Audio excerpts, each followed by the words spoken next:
Bismillahirrahmanirrahim. Assalamualaikum warahmatullahi wabarakatuh. Selamat sore, salam sejahtera bagi kita semuanya. Om Swastiastu, Namo Buddhaya, salam kebajikan. Bapak, Ibu, dan saudara-saudara sebangsa dan setanah air, penyebaran COVID-19 telah benar-benar memperlambat perekonomian dunia, termasuk perekonomian di negara kita Indonesia. 186 negara telah terpapar virus corona.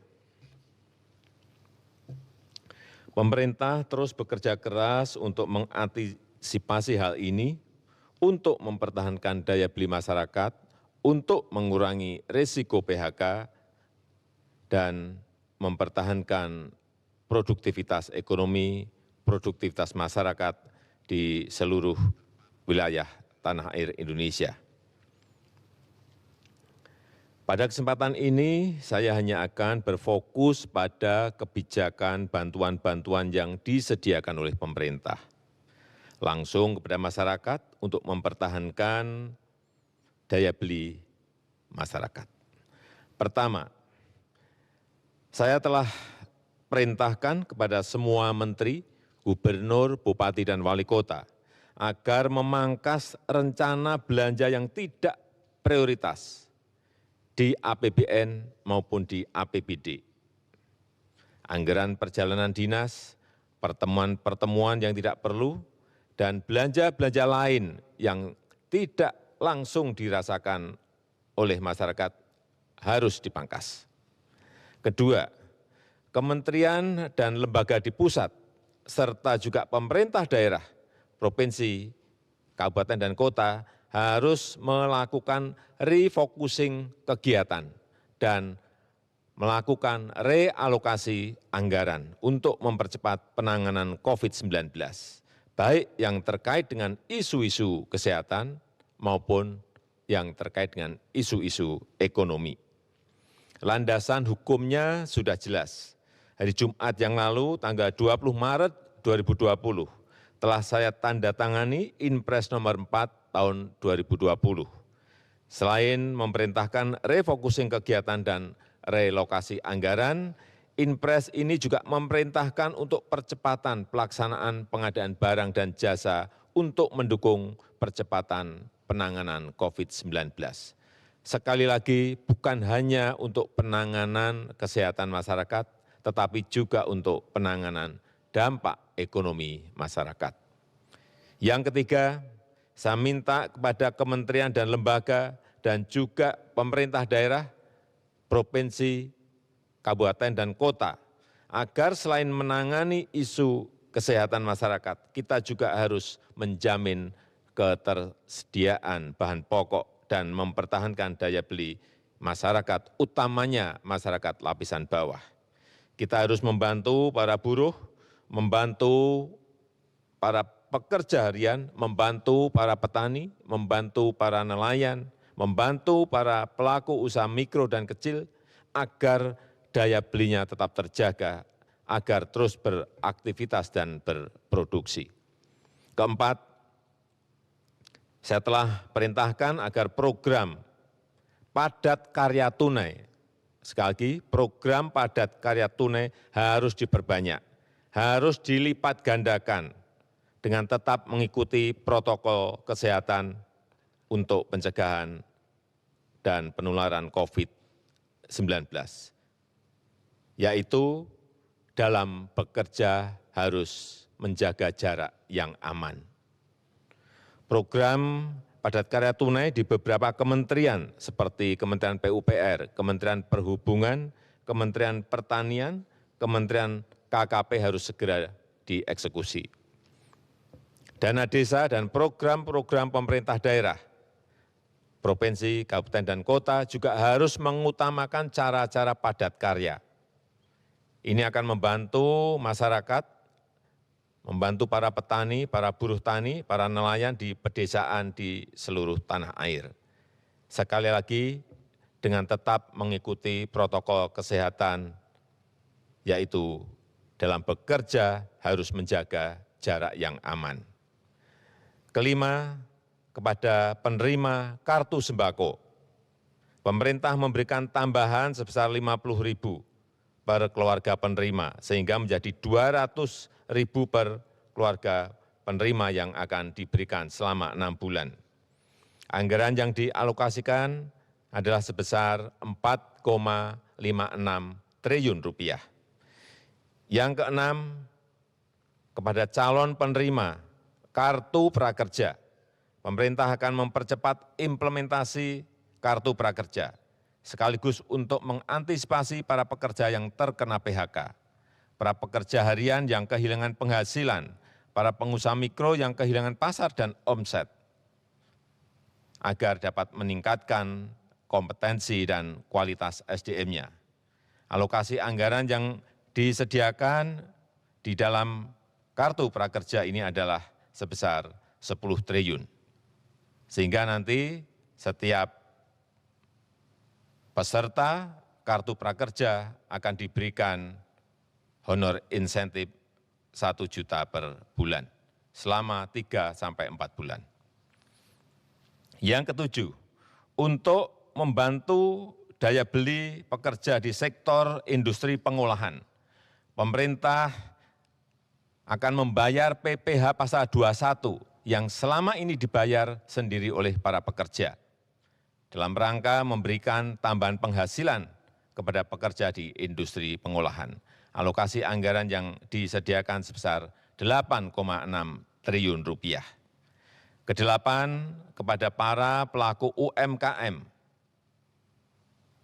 OJK, Otoritas Jasa Keuangan, akan memberikan relaksasi kredit UMKM untuk nilai kredit di bawah 10 miliar untuk tujuan usaha, baik itu kredit yang diberikan oleh perbankan maupun oleh industri keuangan non-bank. Asalkan digunakan untuk usaha, akan diberikan penurunan bunga dan penundaan cicilan sampai 1 tahun. Oleh karena itu, kepada tukang ojek, kepada supir taksi yang sedang kredit kendaraan bermotor dan kredit mobil, nelayan yang sedang kredit perahu tidak perlu khawatir, pembayaran bunga dan angsuran diberikan kelonggaran 1 tahun. Dan pihak perbankan maupun industri keuangan non-bank dilarang mengejar-ngejar angsuran, apalagi menggunakan jasa penagihan atau debt collector. Itu dilarang, dan saya minta kepolisian mencatat hal ini. Kesembilan, kepada masyarakat berpenghasilan rendah yang sedang melakukan kredit kepemilikan rumah bersubsidi, pemerintah juga memberikan 2 stimulus, yaitu pemerintah memberikan subsidi selisih bunga selama 10 tahun. Jika bunga di atas 5%, maka selisih besaran bunganya akan dibayar pemerintah. Pemerintah juga memberikan subsidi bantuan uang muka bagi yang akan mengambil kredit rumah bersubsidi. Anggaran yang disiapkan 1,5 triliun rupiah. Saya mengajak seluruh jajaran pemerintah, baik di pusat maupun di daerah, sampai ke level kelurahan dan desa, untuk selalu tanggap terhadap situasi kesehatan dan kondisi ekonomi masyarakat. Kita harus kerja keras, kita harus bersatu dan bergotong royong menghadapi tantangan ini. Terakhir, saya juga mengapresiasi gerakan masyarakat yang telah turut mensosialisasikan, memasyarakatkan physical distancing atau jaga jarak aman, yang terus mengingatkan kita semuanya untuk berdisiplin. Karena hanya dengan kedisiplinan yang kuat, kita dapat mencegah penyebaran COVID-19. Percayalah, kita bangsa besar, kita bangsa petarung, bangsa berjuang. Insya Allah kita bisa, insya Allah kita mampu dalam menghadapi tantangan global yang berat sekarang ini. Terima kasih, saya tutup. Wassalamualaikum warahmatullahi wabarakatuh. Baik,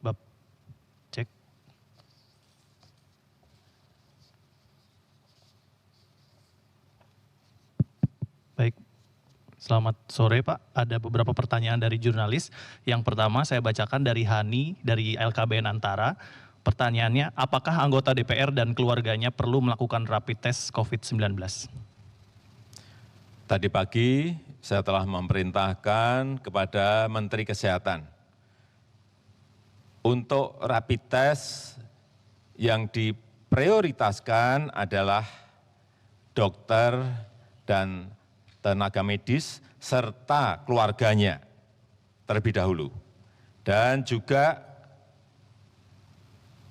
para ODP dan PDP serta keluarganya. Ini yang harus didahulukan.